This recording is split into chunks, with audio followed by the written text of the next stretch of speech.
ਸਤਿ ਸ਼੍ਰੀ ਅਕਾਲ, ਸਵਾਗਤ ਹੈ ਸਾਰੇ ਹੀ ਦਰਸ਼ਕਾਂ ਦਾ। ਪੰਜਾਬ ਇਸ ਵੇਲੇ ਵੇਖ ਰਹੇ ਹੋ ਤੁਸੀਂ ਤੇ ਮੈਂ ਹਾਂ ਗਗਨਦੀਪ ਸਿੰਘ ਤੇ ਲੈ ਕੇ ਹਾਜ਼ਰ ਹਾਂ ਪੰਜਾਬ ਇਸ ਵੇਲੇ ਦੇ ਵਿੱਚ ਪੰਜਾਬ ਦੀਆਂ ਤਾਜ਼ਾ ਖਬਰਾਂ।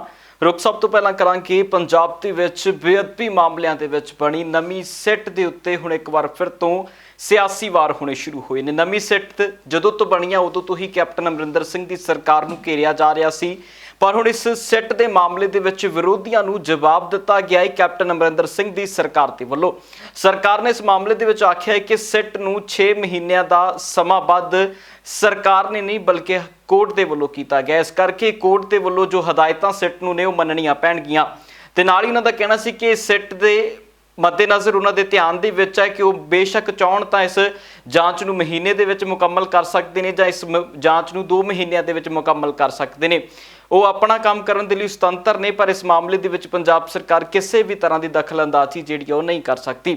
ਕੀ ਕੁਝ ਪੰਜਾਬ ਸਰਕਾਰ ਦੇ ਪੱਖ ਤੋਂ ਇਸ ਮਾਮਲੇ ਦੇ ਵਿੱਚ ਆਇਆ, ਇਸ ਐਕਸਪਰਟ ਰਾਏ ਲਵਾਂਗੇ ਕਿ ਆਖਿਰਕਾਰ ਇਸ ਦਾ ਕੀ ਹੋ ਸਕਦਾ ਹੈ ਆਉਣ ਵਾਲੇ ਦਿਨਾਂ ਦੇ ਵਿੱਚ।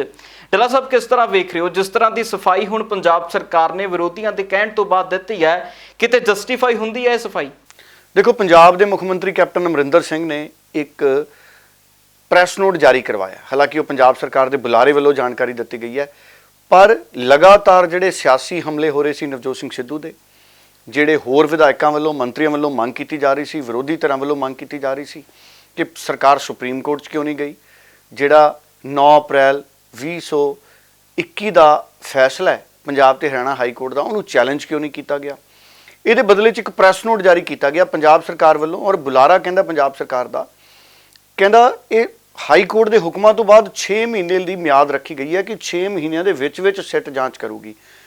ਪਰ ਬੁਲਾਰਾ ਕਹਿੰਦਾ, ਸਰਕਾਰ ਕਹਿੰਦੀ ਕਿ ਸਿੱਟ ਆਪਣੀ ਜਾਂਚ 6 ਮਹੀਨਿਆਂ ਦੀ ਥਾਂ 2 ਮਹੀਨਿਆਂ 'ਚ ਵੀ ਮੁਕੰਮਲ ਕਰ ਸਕਦੀ ਹੈ।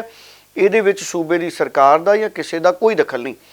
ਇਹ ਸਪਸ਼ਟੀਕਰਨ ਇੱਕ ਤਰੀਕੇ ਨਾਲ ਇਸ ਕਰਕੇ ਆਇਆ ਕਿਉਂਕਿ ਲਗਾਤਾਰ ਇਹ ਸਵਾਲ ਖੜੇ ਹੋ ਰਹੇ ਸੀ ਕਿ 6 ਮਹੀਨੇ ਬਾਅਦ, 7 ਮਹੀਨੇ ਬਾਅਦ, 8 ਮਹੀਨੇ ਬਾਅਦ ਜ਼ਾਬਤਾ ਲੱਗ ਜਾਣਾ, ਪੰਜਾਬ 'ਚ ਚੋਣਾਂ ਆ ਜਾਣਗੀਆਂ ਤੇ ਇਨਸਾਫ ਕਿੱਥੋਂ ਆਊਗਾ। ਸੋ ਹਾਲ ਦੀ ਘੜੀ ਸਰਕਾਰ ਇਹ ਦੱਸਣਾ ਚਾਹੁੰਦੀ ਹੈ ਕਿ 6 ਮਹੀਨੇ ਹਾਈ ਕੋਰਟ ਨੇ ਤੈਅ ਕੀਤਾ ਸੀ ਸਮਾਂ ਕਿ 6 ਮਹੀਨੇ ਦੇ ਵਿੱਚ ਜਾਂਚ ਹੋਣੀ ਚਾਹੀਦੀ ਹੈ। ਸੋ ਸਿੱਟ ਭਾਵੇਂ 1 ਮਹੀਨੇ 'ਚ ਜਾਂਚ ਕਰਦੇ, ਭਾਵੇਂ 5 ਦਿਨਾਂ 'ਚ ਕਰਦੇ, ਭਾਵੇਂ 10 ਦਿਨਾਂ 'ਚ, ਪਰ ਸਵਾਲ ਨਾਲ ਇਹ ਖੜਾ ਹੁੰਦਾ ਹੈ ਕਿ ਸਰਕਾਰ ਨੇ ਸੁਪਰੀਮ ਕੋਰਟ ਦੇ ਵਿੱਚ ਇਸ ਮਸਲੇ ਨੂੰ ਚੈਲੰਜ ਕਿਉਂ ਨਹੀਂ ਕੀਤਾ। ਹਰ ਲੋਕਾਂ ਦੀਆਂ ਭਾਵਨਾਵਾਂ ਜੁੜੀਆਂ ਹੋਈਆਂ ਨੇ। ਬੜਾ ਚੰਗਾ ਹੁੰਦਾ ਅਗਰ ਸਰਕਾਰ ਸੁਪਰੀਮ ਕੋਰਟ 'ਚ ਜਾਂਦੀ। ਦੇਖੋ ਕਿੱਡੇ ਇਲਜ਼ਾਮ ਲਾਏ ਕੁੰਵਰ ਵਿਜੇ ਪ੍ਰਤਾਪ ਉਹਨਾਂ ਨੇ, ਉਸ ਦੇ ਬਾਵਜੂਦ ਵੀ ਪੰਜਾਬ ਦੀ ਸਰਕਾਰ ਨੇ, ਐਡਵੋਕੇਟ ਜਨਰਲ ਦੇ ਦਫ਼ਤਰ ਨੇ ਇਸ ਮਸਲੇ ਨੂੰ ਹਜੇ ਤੱਕ ਸੁਪਰੀਮ ਕੋਰਟ 'ਚ ਚੈਲੰਜ ਨਹੀਂ ਕੀਤਾ। ਮੈਨੂੰ ਲੱਗਦਾ ਇਹ ਮਸਲਾ ਸੁਪਰੀਮ ਕੋਰਟ 'ਚ ਪਹਿਲਾਂ ਚੈਲੰਜ ਕੀਤਾ ਜਾਣਾ ਚਾਹੀਦਾ ਹੈ। ਕਾਨੂੰਨੀ ਤੌਰ ਤੇ ਅਗਰ ਹੁਣ ਵੀ ਸੰਭਵ ਹੈ ਤੇ ਹੁਣ ਵੀ ਸਰਕਾਰ ਨੂੰ ਸੁਪਰੀਮ ਕੋਰਟ 'ਚ ਚਲੇ ਜਾਣਾ ਚਾਹੀਦਾ ਹੈ ਤਾਂ ਕਿ ਹਾਈ ਕੋਰਟ ਨੇ ਕਿਹੜੀਆਂ ਮਦਾਂ ਗਲਤ ਹੋਣ ਕਰਕੇ ਮਸਲਾ ਰੱਦ ਕੀਤਾ ਹੈ, ਕੀ ਇਸ ਰਿਪੋਰਟ 'ਚ ਖਾਮੀਆਂ ਸੀ। ਸੁਪਰੀਮ ਕੋਰਟ ਅਗਰ ਹਾਈ ਕੋਰਟ ਦੇ ਫੈਸਲੇ ਤੇ ਰੋਕ ਲਾ ਦੇਵੇ ਤੇ ਫਿਰ ਉਹੀ ਜਾਂਚ ਰਿਪੋਰਟ ਹੈ ਜਿਹੜੀ ਅੱਗੇ ਕੰਮ ਆ ਸਕਦੀ ਹੈ, ਜਿਹਦੇ ਨਾਲ ਇਨਸਾਫ ਜਲਦੀ ਮਿਲ ਸਕਦਾ ਹੈ। ਸੋ ਸੁਪਰੀਮ ਕੋਰਟ 'ਚ ਸੂਬਾ ਸਰਕਾਰ ਵੱਲੋਂ ਕੇਸ ਨੂੰ ਚੈਲੰਜ ਨਾ ਕਰਨ ਦਾ ਮਤਲਬ ਇਹ ਹੈ ਕਿ ਸੂਬਾ ਸਰਕਾਰ ਵੀ ਇਹ ਮੰਨ ਗਈ ਕਿ ਜਿਹੜੀ ਪਿਛਲੀ ਸਿੱਟ ਸੀ ਉਹ ਪਿਛਲੀ ਸਿੱਟ ਨੇ ਸਹੀ ਕੰਮ ਨਹੀਂ ਕੀਤਾ, ਜਦ ਕਿ ਉਹ ਵੀ ਸਰਕਾਰ ਦੀ ਚੁਣੀ ਹੋਈ ਸਿੱਟ ਸੀ। ਸੋ ਇਸ ਕਰਕੇ ਸਰਕਾਰ ਨੇ ਉਹ ਕਿਹੜਾ ਥਰਮਾਮੀਟਰ ਇਸ ਵਾਰ ਲਾਇਆ ਸਿੱਟ ਬਣਾਉਣ ਲੱਗੇ ਕਿ ਇਸ ਵਾਰ ਦੀ ਜਿਹੜੀ ਸਿੱਟ ਹੈ ਉਹ ਸਹੀ ਕੰਮ ਕਰੂਗੀ। ਸੋ ਇਸ ਕਰਕੇ ਸਰਕਾਰ ਅਗਰ ਸੁਪਰੀਮ ਕੋਰਟ 'ਚ ਚਲੀ ਜਾਵੇ ਤੇ ਦੁੱਧ ਤੇ ਦੁੱਧ ਤਾਂ ਪਾਣੀ ਦਾ ਪਾਣੀ ਹੋ ਜਾਊਗਾ, ਨਹੀਂ ਤਾਂ ਸਥਿਤੀਆਂ ਇਸੇ ਤਰ੍ਹਾਂ ਦੁਚਿੱਤੀ ਵਾਲੀਆਂ ਬਣੀਆਂ ਰਹਿਣੀਆਂ। ਤੇ ਉਧਰ ਰੁੱਖ ਨਵਜੋਤ ਸਿੰਘ ਸਿੱਧੂ ਦੇ ਵੱਲ ਵੀ ਕਰਾਂਗੇ। ਨਵਜੋਤ ਸਿੱਧੂ ਵੀ ਲਗਾਤਾਰ ਆਪਣੇ ਸਿਆਸੀ ਟਵੀਟਾਂ ਦੇ ਜ਼ਰੀਏ ਸਰਕਾਰ ਨੂੰ ਘੇਰ ਰਹੇ ਨੇ। ਲਗਾਤਾਰ ਨਵਜੋਤ ਸਿੰਘ ਸਿੱਧੂ ਦੇ ਅਜਿਹੇ ਟਵੀਟ ਸਾਹਮਣੇ ਆ ਰਹੇ ਨੇ ਜਿਨ੍ਹਾਂ ਟਵੀਟਾਂ ਦੇ ਵਿੱਚ ਹੁਣ ਉਹ ਸਿੱਧੇ ਤੌਰ ਦੇ ਉੱਤੇ ਪੰਜਾਬ ਸਰਕਾਰ ਦੇ ਉੱਤੇ 75-25 ਦਾ ਇਲਜ਼ਾਮ ਹੁਣ ਇੱਕ ਵਾਰ ਫਿਰ ਤੋਂ ਦੁਹਰਾ ਰਹੇ ਨੇ। #7525 ਦੇ ਨਾਲ ਨਵਜੋਤ ਸਿੰਘ ਸਿੱਧੂ ਇੱਕ ਵਾਰ ਫਿਰ ਤੋਂ ਇੱਕ ਟਵੀਟ ਕਰਦੇ ਨੇ ਜਿਸ ਦੇ ਵਿੱਚ ਉਹ ਆਖਦੇ ਨੇ ਕਿ ਪੰਜਾਬ ਦੇ ਵਿੱਚ ਹਜੇ ਵੀ ਪੁਰਾਣੀ ਸਰਕਾਰ ਹੀ ਚੱਲ ਰਹੀ ਹੈ।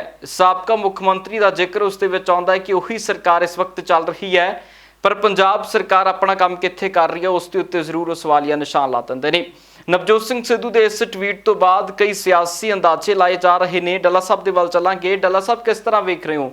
ਨਵਜੋਤ ਸਿੰਘ ਸਿੱਧੂ ਇੱਕ ਵਾਰ ਫਿਰ ਟਵੀਟ ਕਰਦੇ ਨੇ ਤੇ ਉਸ ਟਵੀਟ ਦੇ ਵਿੱਚ ਜ਼ਿਕਰ ਫਿਰ ਤੋਂ ਉਹੀ ਚੀਜ਼ਾਂ ਦਾ ਆ ਜਾਂਦਾ ਹੈ ਜਿਨ੍ਹਾਂ ਦਾ ਜ਼ਿਕਰ ਇੱਕ ਵਾਰ ਫਿਰ ਤੋਂ ਨਵਜੋਤ ਸਿੰਘ ਸਿੱਧੂ ਲਗਾਤਾਰ ਕਰਦੇ ਆ ਰਹੇ ਸੀ। 75-25 ਦਾ ਮੁੱਦਾ ਅੱਜ ਤਾਂ ਨਹੀਂ, ਬਹੁਤ ਲੰਬੇ ਸਮੇਂ ਤੋਂ ਨਵਜੋਤ ਸਿੰਘ ਸਿੱਧੂ ਦੇ ਵੱਲੋਂ ਦੁਹਰਾਇਆ ਜਾ ਰਿਹਾ। ਕਿੱਦਾਂ ਵੇਖ ਰਹੇ ਹੋ? ਇੱਕ ਵਾਰ ਫਿਰ ਤੋਂ 75-25 ਦੁਹਰਾ ਰਹੇ ਨੇ ਨਵਜੋਤ ਸਿੰਘ ਸਿੱਧੂ। ਦੇਖੋ, ਨਵਜੋਤ ਸਿੰਘ ਸਿੱਧੂ ਨੇ ਜਿਹੜਾ ਟਵੀਟ ਕੀਤਾ ਇੱਕ ਵਾਰੀ ਫੇਰ, ਮੇਰੇ ਕੋਲੇ ਟਵੀਟ ਪਿਆ, ਮੈਂ ਪੂਰਾ ਪੜ੍ਹਨਾ ਚਾਹੁੰਦਾ ਤਾਂ ਕਿ ਉਹਦਾ ਮਤਲਬ ਸਮਝ ਆ ਜਾਏ। ਨਵਜੋਤ ਸਿੰਘ ਸਿੱਧੂ ਲਿਖਦਾ, ਟਵੀਟ ਕਰਦਾ, ਪੰਜਾਬ ਦੇ ਵਧੇਰੇ ਵਿਧਾਇਕਾਂ ਦੀ ਇਸ ਗੱਲ ਤੇ ਸਹਿਮਤੀ ਹੈ ਕਿ ਪੰਜਾਬ 'ਚ ਕਾਂਗਰਸ ਸਰਕਾਰ ਦੀ ਥਾਂ ਬਾਦਲਾਂ ਦੀ ਹਕੂਮਤ ਚੱਲ ਰਹੀ ਹੈ।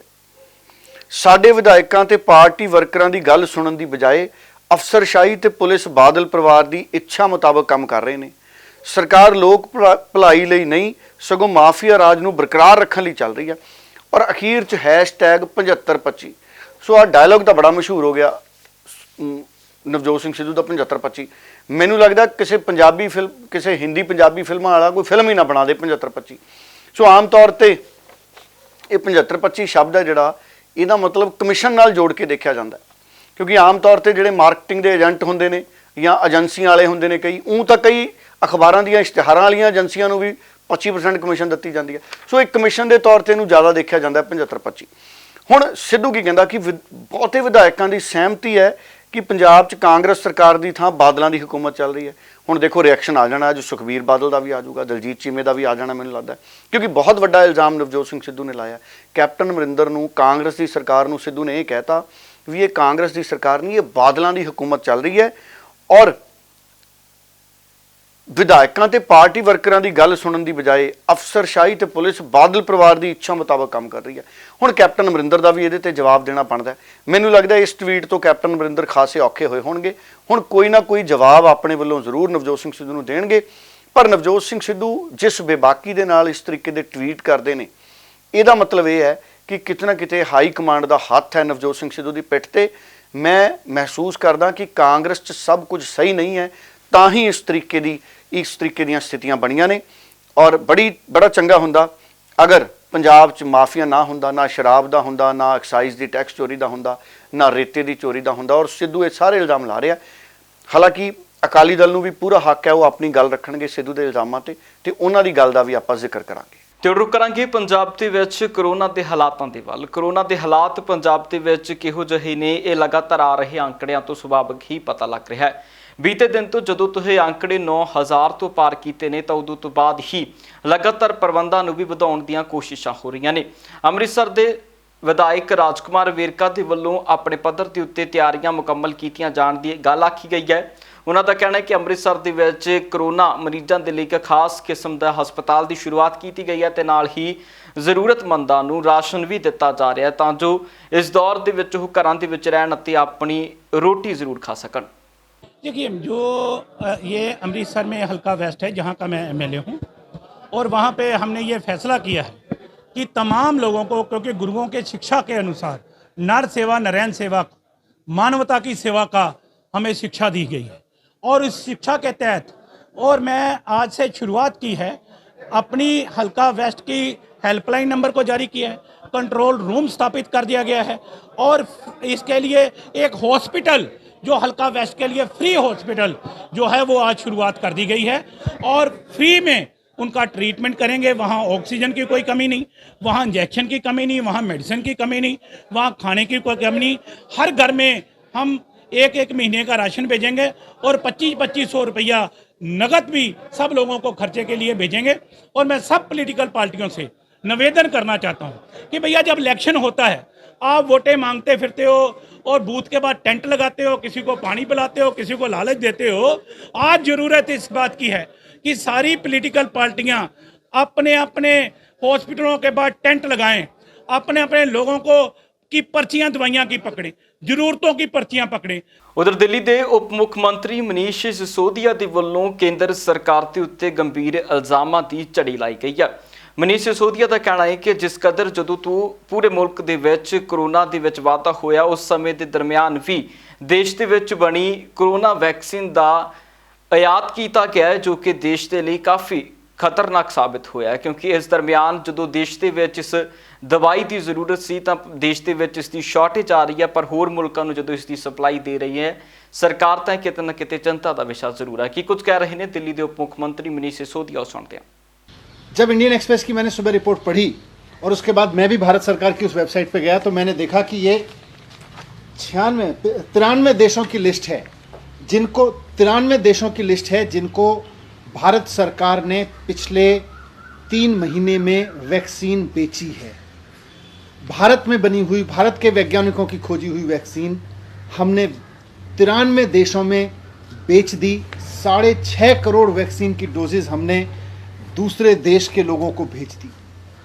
थोड़ी सी और रिसर्च की, इंडियन एक्सप्रेस ने भी आज उसको रिपोर्ट किया है, मैंने भी थोड़ी और रिसर्च की, तो ये समझ में आता है कि इन 93 देशों में से 60% देश तो ऐसे हैं जहां कोरोना की हालत बिल्कुल ख़राब नहीं है, जहां कोरोना ऑलमोस्ट कंट्रोल में है। 88 देश, 93 में से 88 देश ऐसे हैं जहां पर डेथ कोई बड़ा चैलेंज नहीं है, वहां पे डेथ का इतना भयावह सामना नहीं कर रहे। मार्च से लेके, जब से कोरोना की दूसरी वेव पूरे देश में आई है, मार्च से लेके और अब तक पूरे देश में, हमारे देश में 1 लाख मृत्यु हो चुकी है, 1 लाख लोग कोरोना का शिकार हो चुके हैं।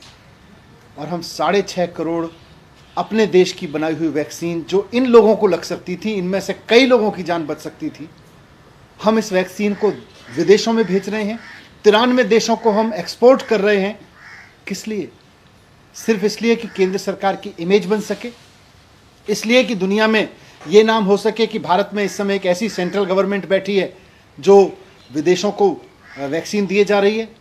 ਕੈਪਟਨ ਅਮਰਿੰਦਰ ਸਿੰਘ ਦੇ ਆਪਣੇ ਹੀ ਨਹੀਂ ਬਲਕਿ ਵਿਰੋਧੀ ਵੀ ਲਗਾਤਾਰ ਹੁਣ ਪੰਜਾਬ ਸਰਕਾਰ ਦੇ ਉੱਤੇ ਸਵਾਲ ਚੁੱਕਣ ਲੱਗੇ ਨੇ। ਭਾਜਪਾ ਆਗੂ ਅਨਿਲ ਸਰੀਨ ਦੇ ਵੱਲੋਂ ਵੀ ਵੱਡੇ ਇਲਜ਼ਾਮ ਨੇ ਜਿਹੜੇ ਪੰਜਾਬ ਸਰਕਾਰ ਦੇ ਉੱਤੇ ਲਾਏ ਗਏ ਨੇ। ਉਹਨਾਂ ਨੇ ਕਿਹਾ ਕਿ ਪੰਜਾਬ ਦੇ ਵਿੱਚ ਹਜੇ ਵੀ ਮਾਫੀਆ ਰਾਜ ਹੀ ਚੱਲ ਰਿਹਾ ਹੈ। ਅਜਿਹੇ ਸਵਾਲ ਜੋ ਚੱਕੇ ਗਏ ਨੇ ਭਾਜਪਾ ਆਗੂ ਦੇ ਵੱਲੋਂ। ਭਾਰਤੀ ਜਨਤਾ ਪਾਰਟੀ ਪਹਿਲੇ ਦਿਨ ਤੋਂ ਕਹਿੰਦੀ ਆਈ ਹੈ ਕਿ ਪੰਜਾਬ ਦੀ ਸਰਕਾਰ ਨੂੰ ਮਾਫੀਆ ਰਾਜ ਚਲਾ ਰਿਹਾ ਹੈ, ਚਾਹੇ ਉਹ ਰੇਤ ਦਾ ਮਾਫੀਆ ਹੋਵੇ, ਚਾਹੇ ਗੁੰਡਾ ਟੈਕਸ ਕਲੈਕਸ਼ਨ ਦਾ ਮਾਫੀਆ ਹੋਵੇ, ਚਾਹੇ ਡਰੱਗਸ ਦਾ ਮਾਫੀਆ ਹੋਵੇ, ਚਾਹੇ ਸ਼ਰਾਬ ਦਾ ਮਾਫੀਆ ਹੋਵੇ, ਚਾਹੇ ਇਲੀਗਲ ਡਿਸਟਿਲਰੀ ਦਾ ਮਾਫੀਆ ਹੋਵੇ, ਚਾਹੇ ਟਰਾਂਸਪੋਰਟ ਮਾਫੀਆ ਹੋਵੇ। ਇਹ ਸਾਰੇ ਮਾਫੀਆ ਪੰਜਾਬ ਸਰਕਾਰ ਦੇ ਮੰਤਰੀ ਔਰ ਕਾਂਗਰਸ ਦੇ ਵਿਧਾਇਕ ਚਲਾ ਰਹੇ ਨੇ। ਤੇ ਮੈਂ ਨਵਜੋਤ ਸਿੰਘ ਸਿੱਧੂ ਨੂੰ ਪੁੱਛਣਾ ਚਾਹਨਾ ਕਿ ਤੁਹਾਨੂੰ ਇਹ 4 ਸਾਲ ਬਾਅਦ ਪਤਾ ਲੱਗਿਆ ਕਿ ਪੰਜਾਬ ਦੀ ਸਰਕਾਰ ਕੌਣ ਚਲਾ ਰਿਹਾ? ਜਦੋਂ ਤੁਸੀਂ ਮੰਤਰੀ ਸੀਗੇ ਕਿ ਉਦੋਂ ਤੁਹਾਨੂੰ ਨਹੀਂ ਪਤਾ ਲੱਗਿਆ ਕਿ ਪੰਜਾਬ ਦੀ ਸਰਕਾਰ ਕੌਣ ਚਲਾ ਰਿਹਾ? ਤੁਸੀਂ ਸਿਰਫ ਰਾਜਨੀਤੀ ਕਰ ਰਹੇ ਹੋ ਔਰ ਲੋਕਾਂ ਨੂੰ ਬੇਵਕੂਫ ਬਣਾਉਣ ਦੀ ਕੋਸ਼ਿਸ਼ ਕਰ ਰਹੇ ਹੋ। ਲੇਕਿਨ 22 ਦੇ ਚੁਣਾਵ ਨੇੜੇ ਆ ਗਏ ਨੇ। 22 ਚ ਪੰਜਾਬ ਦੀ ਜਨਤਾ ਤੁਹਾਨੂੰ ਸਬਕ ਸਿਖਾਏਗੀ ਔਰ ਇਸ ਮਾਫੀਆ ਰਾਜ ਦਾ ਅੰਤ ਕਰੇਗੀ। ਉਧਰ ਲਗਾਤਾਰ ਪੰਜਾਬ ਦੇ ਵਿੱਚ ਜਿਸ ਕਦਰ ਅੰਕੜੇ ਕਰੋਨਾ ਮਰੀਜ਼ਾਂ ਦੇ ਪੋਜ਼ਿਟਿਵ ਹੋਣ ਦੇ ਵਧਦੇ ਜਾ ਰਹੇ ਨੇ, ਉਸ ਦੇ ਨਾਲ ਜੋ ਸਹੂਲਤਾਂ ਪੰਜਾਬ ਸਰਕਾਰ ਦੇ ਰਹੀ ਹੈ, ਉਹ ਸਹੂਲਤਾਂ ਹੁਣ ਕਿਤੇ ਨਾ ਕਿਤੇ ਘੱਟ ਪੈਂਦੀਆਂ ਨਜ਼ਰ ਆ ਰਹੀਆਂ ਨੇ। ਪੰਜਾਬ ਸਰਕਾਰ ਦੇ ਵੱਲੋਂ ਕਰੋਨਾ ਮਹਾਮਾਰੀ ਦੇ ਨਾਲ ਲੜਨ ਦੇ ਲਈ ਕਰੋਨਾ ਪੋਜ਼ਿਟਿਵ ਮਰੀਜ਼ਾਂ ਦੇ ਲਈ ਇੱਕ ਖਾਸ ਕਿਸਮ ਦੀ ਕਿੱਟ ਤਿਆਰ ਕੀਤੀ ਗਈ ਹੈ, ਜਿਸ ਕਿੱਟ ਦੇ ਵਿੱਚ ਵੱਖ-ਵੱਖ ਤਰ੍ਹਾਂ ਦੇ ਸਮਾਨ ਜਿਹੜੇ ਮੌਜੂਦ ਨੇ, ਜਿਹਦੇ ਵਿੱਚ ਆਕਸੀਮੀਟਰ ਹੋਵੇ, ਥਰਮਾਮੀਟਰ ਹੋਵੇ, ਉਸ ਦੇ ਨਾਲ ਹੀ ਸਟੀਮਰ ਅਤੇ ਖਾਸ ਤਰ੍ਹਾਂ ਦੇ ਹੋਰ ਦਵਾਈਆਂ ਜਿਨ੍ਹਾਂ ਦੀ ਜ਼ਰੂਰਤ ਕਰੋਨਾ ਪੋਜ਼ਿਟਿਵ ਮਰੀਜ਼ ਨੂੰ ਪੈਂਦੀ ਹੈ, ਉਹਨਾਂ ਸਭ ਨੂੰ ਮਿਲਾ ਕੇ ਇੱਕ ਕਿੱਟ ਤਿਆਰ ਕੀਤੀ ਗਈ ਹੈ, ਜਿਸ ਦਾ ਨਾਮ ਕਰੋਨਾ ਫਤਿਹ ਕਿੱਟ ਰੱਖਿਆ ਗਿਆ ਹੈ। ਇਹ ਕਿੱਟ ਦੀ ਹੁਣ ਸ਼ਾਰਟੇਜ ਹੋਣੀ ਸ਼ੁਰੂ ਹੋ ਚੁੱਕੀ ਹੈ। ਜ਼ਿਲ੍ਹਾ ਮੁਕਤਸਰ ਸਾਹਿਬ ਦੇ ਵਿੱਚ ਸਿਰਫ 10 ਜਿਹੜੀਆਂ ਕਿੱਟਾਂ ਉਹ ਮੌਜੂਦ ਨੇ, ਬਾਕੀ ਸਾਰੀਆਂ ਕਿੱਟਾਂ ਹੁਣ ਤੱਕ ਖਤਮ ਹੋ ਚੁੱਕੀਆਂ ਨੇ। ਪ੍ਰਸ਼ਾਸਨ ਲਗਾਤਾਰ ਸਰਕਾਰ ਨੂੰ ਅਪੀਲਾਂ ਕਰ ਰਿਹਾ ਹੈ ਕਿ ਇਹਨਾਂ ਕਿੱਟਾਂ ਦੀ ਪੂਰਤੀ ਕੀਤੀ ਜਾਵੇ ਤਾਂ ਜੋ ਜ਼ਰੂਰਤਮੰਦਾਂ ਨੂੰ ਇਹ ਜ਼ਰੂਰਤ ਪੈਣ ਦੇ ਉੱਤੇ ਦਿੱਤੀ ਜਾ ਸਕੇ। ਟੋਟਲ ਹੁਣ ਤੱਕ ਜੇ ਸ਼ੁਰੂ ਤੋਂ ਲਾ ਕੇ ਚੱਲੋ ਤਾਂ ਫਤਿਹ ਕਿੱਟਾਂ ਟੋਟਲ 3790 ਫਤਿਹ ਕਿੱਟਸ ਆਈਆਂ ਨੇ ਸਾਡੇ ਕੋਲ। ਉਹਦੇ ਵਿੱਚੋਂ 3780 ਅਸੀਂ ਵੰਡ ਚੁੱਕੇ ਹਾਂ। 10 ਕਿੱਟਾਂ ਸਾਡੇ ਸਟੋਰ 'ਚ ਪਈਆਂ ਨੇ, ਉਹ ਜਿਵੇਂ ਜ਼ਰੂਰਤ ਹੁੰਦੀ ਹੈ ਅਸੀਂ ਨਾਲ ਦੀ ਨਾਲ ਭੇਜ ਦਿੰਦੇ ਹਾਂ। ਮੈਮ ਸੁਣਨ ਚ ਆ ਰਿਹਾ ਫਤਿਹ ਕਿੱਟਾਂ ਖਤਮ ਹੋ ਚੁੱਕੀਆਂ। ਹਾਂਜੀ, ਹੈ ਥੋੜੀ ਸ਼ਾਰਟੇਜ ਹੈਗੀ ਹੈ, ਸਟੇਟ ਵੱਲੋਂ ਹੀ ਹੈ। ਜਿਸ ਤਰ੍ਹਾਂ ਉੱਥੋਂ ਆਈ ਜਾਂਦੀਆਂ ਉਸੇ ਤਰ੍ਹਾਂ ਅਸੀਂ ਨਾਲ ਵੰਡੀ ਜਾ ਰਹੇ ਪੇਸ਼ੈਂਟਸ। ਨਹੀਂ, ਰਿਪੀਟਡਲੀ ਜਦੋਂ ਵੀਸੀਜ਼ ਹੁੰਦੀਆਂ ਨੇ ਉਦੋਂ ਅਸੀਂ ਉਹਨਾਂ ਨੂੰ ਕਹਿੰਦੇ ਹਾਂ ਕਿ ਮਰੀਜ਼ ਜ਼ਿਆਦਾ ਪੋਜ਼ਿਟਿਵ ਆ ਰਹੇ ਹਨ ਤੇ ਕਿਟਸ ਦੀ ਸ਼ਾਰਟੇਜ ਹੈਗੀ ਹੈ। ਪਿਛਲੇ ਕਈ ਦਿਨਾਂ ਤੋਂ ਕਰੋਨਾ ਦੇ ਅੰਕੜਿਆਂ ਦੇ ਵਾਧੇ ਦੇ ਮੱਦੇਨਜ਼ਰ ਲਗਾਤਾਰ ਸਖਤਾਈਆਂ ਪੰਜਾਬ ਦੇ ਵਿੱਚ ਵਧਾਈਆਂ ਜਾ ਰਹੀਆਂ ਨੇ, ਪਰ ਹੁਣ ਲੁਧਿਆਣਾ ਦੇ ਇੰਡਸਟਰੀ ਮਾਲਕਾਂ ਦੇ ਵੱਲੋਂ ਮੰਗ ਕੀਤੀ ਗਈ ਹੈ ਪੰਜਾਬ ਦੇ ਮੁੱਖ ਮੰਤਰੀ ਅਤੇ ਦੇਸ਼ ਦੇ ਪ੍ਰਧਾਨ ਮੰਤਰੀ ਤੋਂ ਕਿ ਪੰਜਾਬ ਦੇ ਵਿੱਚ ਕੁਝ ਦਿਨਾਂ ਦੇ ਲਈ ਮੁਕੰਮਲ ਲਾਕਡਾਊਨ ਲਾ ਦਿੱਤਾ ਜਾਵੇ ਤਾਂ ਜੋ ਇਸ ਮਹਾਮਾਰੀ ਦੀ ਚੇਨ ਨੂੰ ਤੋੜਿਆ ਜਾ ਸਕੇ। ਉਹਨਾਂ ਦਾ ਕਹਿਣਾ ਸੀ ਕਿ ਲਗਾਤਾਰ ਇਹ ਅੰਕੜੇ ਇਸ ਕਦਰ ਵੱਧ ਰਹੇ ਨੇ ਜੋ ਕਿ ਲਗਾਤਾਰ ਚਿੰਤਾ ਦਾ ਵਿਸ਼ਾ ਬਣਦੇ ਜਾ ਰਹੇ ਨੇ। ਫੀਕੋ ਦੇ ਪ੍ਰਧਾਨ ਦਾ ਕੀ ਕੁਝ ਕਹਿਣਾ ਉਹ ਜ਼ਰੂਰ ਸੁਣਾਂਗੇ। ਚਿੱਠੀ ਲਿਖੀ ਹੈ ਪੰਜਾਬ ਦੇ ਮੁੱਖ ਮੰਤਰੀ ਜੀ ਨੂੰ ਕਿ ਉਹਨਾਂ ਨੇ ਅਨਲੌਕ ਕੀਤਾ, ਐਸੈਂਸ਼ੀਅਲ ਆਈਟਮਸ ਨੂੰ ਕੱਢਿਆ, ਹਾਰਡਵੇਅਰ ਦੀਆਂ ਸ਼ਾਪਸ ਹੋਰ ਦੁਕਾਨਾਂ ਨੂੰ ਅਲਾਓ ਕੀਤਾ, ਪਰ ਸਾਈਕਲ ਤੇ ਸਾਈਕਲ ਪਾਰਟਸ ਦੀਆਂ ਜਿਹੜੀਆਂ ਦੁਕਾਨਾਂ ਨੇ, ਰਿਟੇਲ ਸ਼ਾਪਸ, ਰਿਪੇਅਰਿੰਗ ਸ਼ਾਪਸ, ਉਹਨਾਂ ਦੁਕਾਨਾਂ ਨੂੰ ਅਲਾਓ ਨਹੀਂ ਕੀਤਾ। ਅਸੀਂ ਉਹਨਾਂ ਨੂੰ ਰਿਕੁਐਸਟ ਕੀਤੀ ਹੈ ਕਿ ਜਿਹੜਾ ਸਾਈਕਲ ਆ ਇਹ ਮਲਟੀ ਯੂਟਿਲਿਟੀ ਵਹੀਕਲ ਆ, ਇਹ ਜਿੱਥੇ ਫੋਰਨ ਐਕਸਚੇਂਜ ਬਚਾਉਂਦਾ, ਪੋਲੂਸ਼ਨ ਤੋਂ ਬਚਾਉਂਦਾ, ਇਮਿਊਨਿਟੀ ਨੂੰ ਇੰਪਰੂਵ ਕਰਦਾ ਵਾ, ਉੱਥੇ ਇਹ ਸੋਸ਼ਲ ਡਿਸਟੈਂਸਿੰਗ ਦੇ ਵਿੱਚ ਬਹੁਤ ਵੱਡਾ ਰੋਲ ਅਦਾ ਕਰਦਾ। ਉਹ ਸਾਈਕਲ ਜਿਹੜਾ ਔਰ ਸਾਈਕਲ ਪਾਰਟਸ ਦੀਆਂ ਜਿਹੜੀਆਂ ਸ਼ਾਪਸ ਨੇ, ਰਿਪੇਅਰ ਸ਼ਾਪਸ ਨੇ, ਉਹਨਾਂ ਨੂੰ ਫੌਰੀ ਤੌਰ ਦੇ ਉੱਤੇ ਐਗਜ਼ੈਂਪਟ ਕਰਨਾ ਚਾਹੀਦਾ ਵਾ, ਉਹਨਾਂ ਨੂੰ ਅਲਾਓ ਕਰਨਾ ਚਾਹੀਦਾ ਵਾ ਤਾਂ ਕਿ ਜਿਹੜਾ ਸਾਈਕਲ ਆ ਉਹ ਗਰੀਬ ਦੀ ਸਵਾਰੀ ਆ, ਜਿਹੜਾ ਕੋਈ ਵਿਅਕਤੀ ਆਪਣੇ ਘਰ ਤੋਂ ਫੈਕਟਰੀ ਜਾਂਦਾ ਉਸਨੇ ਸਾਈਕਲ ਰਿਪੇਅਰ ਕਰਾਉਣਾ ਵਾ ਤਾਂ ਉਹ ਜਿਹੜੀਆਂ ਸਾਈਕਲ ਦੀਆਂ ਰਿਪੇਅਰ ਦੀਆਂ ਸ਼ਾਪਸ ਵੀ ਖੁੱਲ੍ਹਣੀਆਂ ਚਾਹੀਦੀਆਂ ਨੇ। ਸੂਬੇ ਦੇ ਲੋਕਾਂ ਦਾ ਕਰੋੜਾਂ ਰੁਪਈਆ ਖਰਚ ਕੇ ਖਰੀਦੀ ਗਈ ਕਣਕ ਜਦੋਂ ਲਾਵਾਰਿਸ ਪਈ ਹੋਵੇ ਤਾਂ ਇਸ ਨੂੰ ਵੇਖ ਕੇ ਹਰ ਕੋਈ ਜ਼ਰੂਰ ਸੋਚੀ ਪੈ ਜਾਂਦਾ ਹੈ।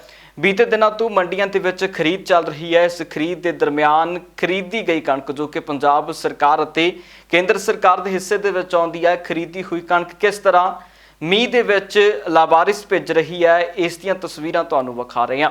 ਇਹ ਤਸਵੀਰਾਂ ਰੂਪਨਗਰ ਦੀਆਂ ਨੇ ਜਿੱਥੇ ਲਗਾਤਾਰ ਇਹ ਸਰਕਾਰੀ ਖਰੀਦੀ ਹੋਈ ਕਣਕ ਬਰਬਾਦ ਹੋ ਰਹੀ ਹੈ ਤੇ ਆਮ ਲੋਕਾਂ ਦੇ ਪੈਸੇ ਨੂੰ ਮੀਂਹ ਦੇ ਵਿੱਚ ਭਿੱਜਦਿਆਂ ਹੀ ਛੱਡ ਦਿੱਤਾ ਜਾ ਰਿਹਾ ਹੈ। ਇਸ ਨੂੰ ਲੈ ਕੇ ਜਦੋਂ ਪ੍ਰਸ਼ਾਸਨ ਦੇ ਅਧਿਕਾਰੀਆਂ ਦੇ ਨਾਲ ਗੱਲਬਾਤ ਕੀਤੀ ਗਈ ਤਾਂ ਉਹਨਾਂ ਨੇ ਆਪਣੀਆਂ ਵੱਖਰੇ ਕਿਸਮ ਦੇ ਨਾਲ ਸਫਾਈਆਂ ਦਿੱਤੀਆਂ ਨੇ। ਅੱਜ ਭਾਜੀ 10,000 ਬੋਰੀ ਲਿਫਟ ਹੋ ਗਈ ਹੈ ਜੀ। ਜਿਵੇਂ ਕਿ ਉੱਧਰੋਂ ਜਿੰਨੀ ਗੱਡੀਆਂ ਮਿਲੀਆਂ ਸਾਨੂੰ ਉੱਧਰੋਂ ਯੂਨੀਅਨ ਤੋਂ ਉਸੇ ਹਿਸਾਬ ਨਾਲ ਅਸੀਂ ਲਿਫਟ ਕਰਾਤੀ। ਤੁਸੀਂ ਇਸ ਟਾਈਮ ਵੀ ਮੂਵੀ ਬਣਾ ਕੇ ਦੇਖ ਲਓ, ਕਵਰ ਹੋ ਗਏ ਇੱਕਦਮ ਮੀਂਹ ਪਿਆ, ਕਵਰ ਉਹਦੇ ਚੱਕਿਆਂ ਦੇ ਨਾਲ ਪਏ ਸੀਗੇ। ਉਹਨਾਂ ਨੂੰ ਇੱਕ ਕਵਰ 'ਚ 65 ਕਿਲੋ ਵਜਨ ਹੁੰਦਾ ਸਰ, ਇੱਕ ਕਵਰ 'ਚ 65 ਕਿਲੋ ਵਜਨ, ਉਹਦੇ ਪਹੁੰਚਾਉਂਦੇ ਲੇਬਰ ਨੂੰ ਟਾਈਮ ਲੱਗਦਾ। ਔਰ ਤੁਸੀਂ ਇਸ ਟਾਈਮ ਮੂਵੀ ਬਣਾ ਕੇ ਦੇਖੋ, ਸਾਰੇ ਕਵਰ ਜਿਹੜੇ ਹੈ ਚੱਕੇ ਕਵਰ ਹੈ।